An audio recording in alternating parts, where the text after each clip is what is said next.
Se você acha a macroeconomia chata, então segura essa aí. Em janeiro de 2026, nós estamos testemunhando história aqui. Um assunto que parecia meme virou um assunto de economia global. Comprar a Groenlândia.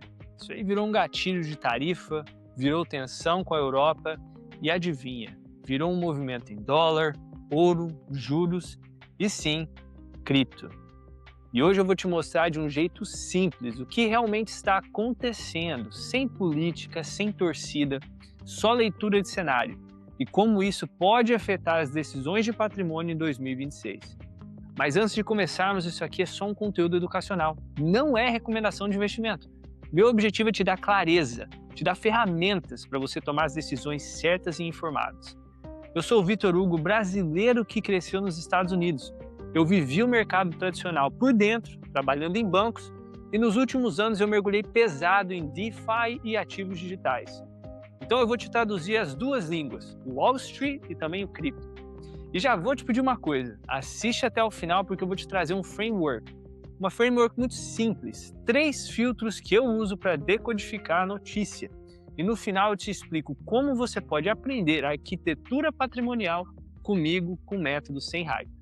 Então, vamos lá. Começando do começo, começando do princípio, no World Economic Forum em Davos, o Trump fez um discurso o Trump fez um discurso longo, mas teve um trecho que foi centro do terremoto, que foi a Groenlândia. Ele tratou a Groenlândia como um interesse central da segurança nacional nos Estados Unidos e disse que quer negociações imediatas para discutir a aquisição do território. E aqui tem um nuance muito importante.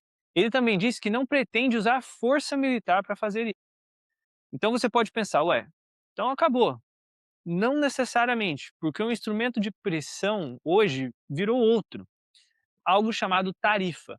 E a tarifa para o mercado é como jogar gasolina numa fogueira de incerteza. Agora, antes de entrar em tarifa, eu quero te dar um contexto rápido do porquê a Groenlândia não é aleatório.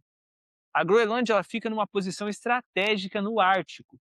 Os Estados Unidos já têm presença militar lá. Existe uma base chamada Pituffik Space Base, e isso não é novo. Há décadas existe um acordo que permite essas presenças. Então, não é algo que vamos colocar o primeiro pé lá. O pé já está lá faz tempo. O que muda é a ambição e narrativa. Porque quando um presidente fala publicamente em aquisição, ele não está falando só de geografia.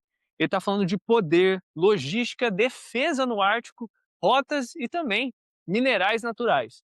E sobre minerais, aqui tem um dado que pouca gente entende direito. Não é que a Groenlândia tem um baú de ouro pronto para virar lucro amanhã.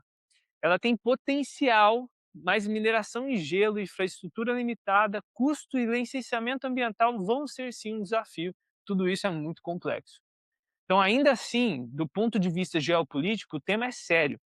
Há levantamentos indicando que a Groenlândia tem vários minerais considerados críticos pela Europa e o mundo inteiro está tentando reduzir a dependência da China em cadeias de suplementos de minerais. E por que eu estou te falando isso? Porque o mercado ele não precifica se é bonito, ele precifica se muda risco. E se o tema é segurança nacional, mais cadeia de suplementos, mais rota estratégica, isso muda tudo, isso muda o risco. Agora vem a parte que você precisa separar. Uma coisa é o que foi dito em palco, como narrativa. Outra coisa é o que está confirmado em reportagem confiável com medida de cronograma.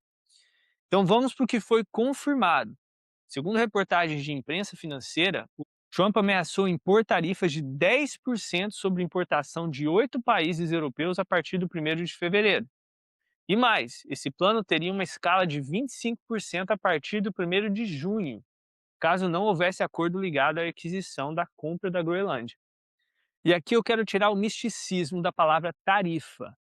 Tarifa não é magia. Tarifa é um imposto sobre importação.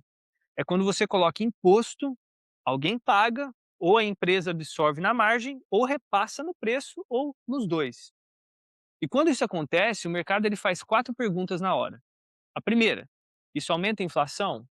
Segundo, isso derruba o crescimento? Terceiro, isso vai bagunçar a cadeia de suprimentos? Quarto, isso vira efeito dominó? de retaliação? E se a resposta for talvez, já é o suficiente para o investidor reduzir risco. Porque o mercado odeia o talvez. É aqui que está o detalhe que faz isso ficar muito sério. Não estamos falando de tarifa contra o inimigo, estamos falando de tarifa contra um país aliado. Isso muda a leitura do mundo. Porque uma coisa é brigar com quem já é rival, outra coisa é tensionar uma aliança antiga. E aí entra a palavra que muita gente viu na mídia: trade bazooka. Do lado europeu, existe um instrumento formado chamado Anti-Coercion Instrument. Em português, algo como instrumento anticoerção. Ele foi criado para responder à pressão econômica de outros países. Traduzindo, se um país usa comércio como chantagem, a Europa tem ferramenta para retaliar. Quais ferramentas, Vitor? Pode ir desde tarifas e restrições de importação até medidas mais duras envolvendo acesso ao mercado, investimento e até compras governamentais. E aqui é o ponto macro. Quando você entra em ciclo de resposta e contra-resposta, o mercado não consegue fechar a conta do custo. E sem essa conta, o investidor vai lá e vai querer proteger o dinheiro dele. Agora, deixa eu trazer um pedaço que quase ninguém fala com clareza: a legalidade e viabilidade. Mesmo que os Estados Unidos quisessem comprar a Groenlândia, existe um mundo de obstáculos. Groenlândia é um território autônomo dentro do Reino da Dinamarca. Ele tem governo local, tem parlamento e existe uma relação delicada entre Dinamarca e Groenlândia e assuntos de defesa e relações exteriores. E outra, o próprio povo da Groenlândia tem voz. Então, mesmo que você veja a manchete framework, acordo, negociação, tem muita coisa aí que pode ser mais sobre segurança e cooperação e menos sobre soberania. Tanto que, depois das falas, surgiram respostas públicas de autoridades dinamarquesas falando sobre a necessidade de respeito à integridade territorial e soberania. Ou seja, o jogo ele é real, mas não é simples. E isso, de novo, volta para o mercado. Quando é simples, o mercado precifica. Quando é complexo, o mercado pede prêmio de risco. Agora vamos para o que interessa. Como o mercado reagiu a isso tudo? Primeiro, dólar. O índice do dólar, o DXY, é uma régua de valor do dólar contra uma cesta de moedas fortes. Quando o DXY sobe, é um dólar forte. Quando ele cai, é um dólar enfraquecendo. Em janeiro de 2026, com essa tensão toda, a gente viu o DXY na casa de 98 e alguma coisa, abaixo de 100. Victor, 98 é bom ou ruim? Não existe bom ou ruim isolado, existe o que isso significa. Pensa assim, o DXY perto de 100 é um dólar no meio do caminho. Historicamente, acima de 105, geralmente significa ele bem forte, abaixo de 95 começa a entrar numa zona de dólar mais fraco. E por que isso importa? Porque dólar forte costuma apertar a liquidez global, emergentes sofrem, commodities podem sentir e ativos de risco ficam mais sensíveis. Já um dólar enfraquecendo pode aliviar algumas coisas, mas se o dólar cai por motivo de perda de confiança, aí é outro jogo. E nessa história específica, muita gente interpretou como um Sell America Trade, o mercado reduzindo a exposição a dólar e até a treasuries por medo da escala e instabilidade. Segundo, ouro e prata. O ouro e a prata são um termômetro emocional do mundo. Quando o mundo fica nervoso, o ouro e a prata viram seguro. E nessa janela de tensão, eles bateram máximas históricas. Para você ter ideia, o ouro chegou a bater recordes perto de 4.700 dólares por onça. A prata chegou a encostar perto de 90 e tantos dólares, também em máximas históricas. Isso não acontece do nada. Isso acontece quando tem um combo de medo geopolítico, medo de perda de credibilidade institucional e expectativas de juros mais baixos no futuro. Terceiro fato é os juros. Nós precisamos falar um pouco sobre os juros. A taxa do Treasury de 10 anos é como se fosse um batimento cardíaco do sistema. Ela mexe com o mercado financeiro, com valuation de ações, com crédito, com tudo. Quando dá choque de incerteza, o mercado reprecifica o crescimento e inflação. E isso aparece nos juros. E aqui vem uma frase que eu quero que você grave. O mercado ele não reage ao evento, o mercado reage ao que o evento muda nas expectativas. Mais uma vez, o mercado não reage ao evento, o mercado reage ao que o evento muda nas expectativas. Tarifa muda a expectativa de inflação. Tarifa muda a expectativa de crescimento. Tarifa muda a expectativa de política monetária. Outro ponto importante, que seria o quarto aqui, são as ações. Quando tarifa entra no jogo, A bolsa para de perguntar quem vai crescer mais e começa a perguntar quem vai apanhar primeiro. Quem apanha primeiro são empresas com cadeia global, dependentes de importação barata ou que vendem muito para fora. E quando esse risco está no ar, até empresa boa é vendida por restrição de risco, por redução de risco de um portfólio. Outro ponto importante é a cripto. E aqui eu vou ser bem honesto com você. Em 2026, no curto prazo, Bitcoin e cripto muitas vezes se comportam como um ativo de risco. Então, quando o mundo entra em risk-off, a cripto apanha junto. A tese de longo prazo ela pode ser outra, mas no curto prazo o fluxo manda. E aqui entra um detalhe que eu quero que você anote. Quem entende macro não tenta adivinhar o futuro. Quem entende macro constrói um portfólio que não depende de adivinhação. Isso aqui é a diferença entre apostar e estruturar patrimônio. E aí, quando o Trump falou em Davos que havia uma espécie de framework e caminhou para retirar a ameaça de tarifa do mercado, o mercado deu uma respirada. Não porque tudo virou maravilhoso, mas porque o mercado ama uma coisa: redução de incerteza. Quando a chance de escalada cai, o risco premium cai junto. E essa dinâmica em 2026 vai se repetir várias vezes, e eu te garanto isso. E é por isso que eu ensino meus alunos a não serem reféns de manchete. Porque vai ter dia que o mercado cai com medo, no outro dia sobe com alívio e no terceiro dia cai de novo porque apareceu outra variável. Se você vive no mercado modo react, você vira passageiro. E patrimônio não é para ser passageiro, patrimônio é para ser o arquiteto. Agora eu vou entrar num ponto que é ouro, e pouca gente está falando com clareza. No mesmo discurso, Trump disse que instruiu instituições apoiadas pelo governo a comprarem até 200 bilhões de dólares em mortgage bonds, o famoso MBS, com o objetivo de reduzir juros de hipoteca. E ele também falou que vai anunciar um novo presidente do Fed em breve, criticando o Powell. Então vamos traduzir isso para o português simples. Quando alguém grande entra comprando um título, ele aumenta a demanda. Quando a demanda sobe, o preço do papel sobe junto e o yield vai cair. Na prática, isso pode aliviar a taxa de hipoteca, pelo menos na margem. E por que isso importa? Porque a habitação é o centro emocional e financeiro da economia americana. Se a hipoteca cai, você destrava a compra e venda. O refinanciamento cresce, o consumo cresce e isso mexe no PIB. E para colocar isso no mundo real, as taxas de hipoteca medidas por instituições como o Freddie Mac têm girado na casa de 6% no começo de 2026, com pequenas variações semana a semana. Agora vem um porém gigante. Quando a política começa a querer mandar direto no preço do dinheiro, o mercado começa a discutir independência do Banco Central. E tem décadas de estudos que mostrando que quando o Banco Central perde independência e vira braço político, a qualidade de resultado tende a piorar. Inflação mais alta, crescimento mais fraco e crise de confiança. Então, se você quer entender 2026, anota esse triângulo. Tarifa mexe em inflação e crescimento. Inflação e crescimento mexem em juros. Juros mexem em dólar, bolsa e cripto. E é por isso que uma manchete de Groenlândia consegue mexer com o seu portfólio. Agora deixa eu puxar para o meu mundo, porque eu sei que muita gente aqui está em cripto. Eu não vou fazer previsão de preço, mas eu vou te dar uma ferramenta simples que eu uso para leitura de tendência de longo prazo, a média móvel de 50 semanas do Bitcoin. Por quê? Porque no ciclo do Bitcoin, essa medida costuma separar três regimes. Quando o preço está acima de 50 semanas e respeita como suporte, o mercado normalmente está em regime de força. Quando o preço está abaixo, a média vira resistência. O mercado normalmente está em regime de fragilidade. E quando está brigando ali em cima e embaixo, é a fase que mais confunde as pessoas, porque parece vai e não vai o tempo todo. O ponto aqui é o seguinte: se o macro entra em modo risk-off por tarifa, geopolítica e discussões de Fed, isso costuma dificultar a vida de ativos de risco no curto prazo. Para o Bitcoin entrar num regime mais saudável, você quer ver melhoras de liquidez, melhoras de apetite ao risco e confirmação técnica. Não é misticismo, é fluxo. E por isso que eu falo tanto do DXY, juros e risco. Porque cripto pode ser tecnologia, pode ser tese, pode ser revolução, mas no curto prazo, o fluxo ainda conversa com o macro.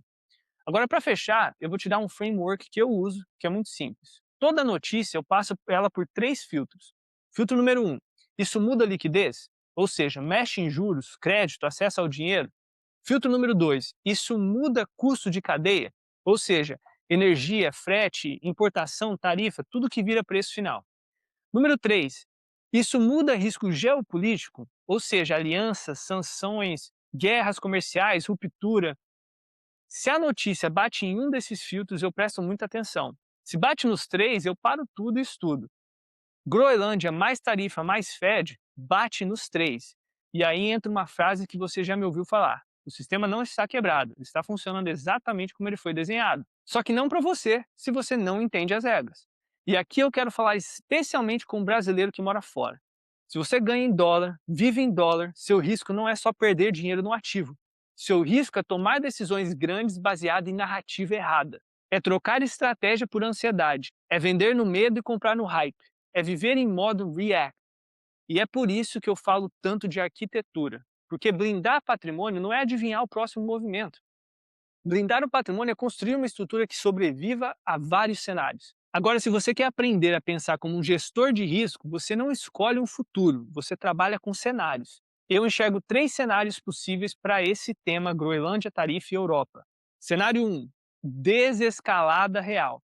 É quando o framework vira conversa séria, o assunto fica mais no campo de cooperação e segurança, a tarifa vira só uma ameaça que não acontece, e nesse cenário o mercado tende a relaxar, o risco premium cai, o dólar pode estabilizar, a bolsa respira e ativos de proteção podem perder um pouco de força no curto prazo. Cenário 2, impasse. É quando ninguém quer ceder, mas ninguém quer explodir também. Só que a tarifa ela entra do mesmo jeito. A partir do momento que a tarifa começa, o mercado precisa reprecificar o custo. Aí você tende a ver mais volatilidade, mais ruído, muita rotação de portfólio. É o cenário que vai e volta e a manchete vira rotina. Cenário número 3 é a escalada. É quando o negócio vira disputa de longa data e a Europa começa a responder com ferramentas mais duras. E a narrativa de guerra comercial começa com força nesse cenário. A chance de economia desacelerar aumenta e o mercado começa a apertar os ativos de riscos. E aí, de novo, eu não estou te falando que vai acontecer, eu estou te mostrando como pensar. E sabe o que muda as probabilidades entre cenários? Dados e sinais. Se você quer acompanhar isso sem enlouquecer, aqui vai meu mapa semanal simples e objetivo. Primeiro, qualquer declaração oficial que mexa com o cronograma de tarifa, a frase vai começar dia 1º é diferente de talvez. Cronograma mexe com preço. Segundo, resposta europeia. Se começar a aparecer conversa séria sobre usar o Anti-Coercion Instrument, o mercado entende que pode virar retaliação. E terceiro é o DXY. Se o dólar começa a cair junto com ações e junto com treasuries, isso é um sinal de desconforto maior, é o tal do Sell America.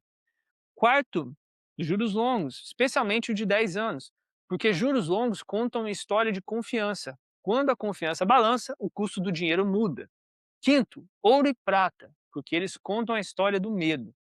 Quando eles disparam, como eles têm disparado, ao mesmo tempo que o resto balança, é um modo de proteção.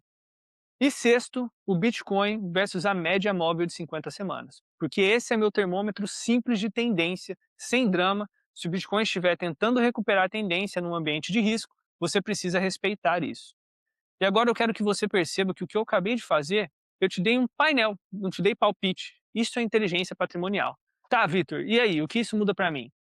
Se você mora nos Estados Unidos e manda dinheiro para o Brasil ou tem patrimônio nos dois lugares, o principal impacto é moeda e juros. Quando o dólar fica mais instável, a sua vida muda, porque aluguel, escola, seguro, custo de vida, tudo é em dólar. E quando o mundo entra em risk-off, muitas vezes o dinheiro foge do risco e vai para a segurança. Dependendo do momento, isso pode mexer com moedas emergentes, com commodities, com bolsa lá fora. Então a pergunta certa não é o dólar vai subir ou vai cair. A pergunta certa é, eu estou vulnerável a uma mudança de cenário? Meu patrimônio depende de uma única narrativa? Eu sei o que eu tenho e por que eu tenho? E é por isso que eu bato nessa tecla. A arquitetura vem antes de oportunidade. Se você chegou até aqui nesse vídeo, eu vou te falar exatamente o que eu faço com meus alunos. Eu ensino a construir uma arquitetura patrimonial para ciclos incertos. Não é fórmula mágica, não é promessa de retorno, é método, leitura de cenário, gestão de risco, construção de portfólio com lógica, incluindo ativos tradicionais e ativos digitais, sempre com consciência de risco. Se você quer aprender isso de verdade, com profundidade, eu tenho uma aula gratuita chamada Arquitetura da Riqueza, Inteligência Patrimonial 2026. Comenta a palavra 2026 aqui embaixo ou vai no link da descrição que eu vou te mandar o acesso. E se você quer ir para o próximo nível e aplicar isso com acompanhamento, eu abro turmas da mentoria FTM, Fazer, Ter e Multiplicar, onde a gente pega tudo isso e transforma em um plano real para você. Se inscreve no canal porque eu vou continuar trazendo essas leituras com base em dados e fontes confiáveis, sem ruído e sem hype. Tamo junto!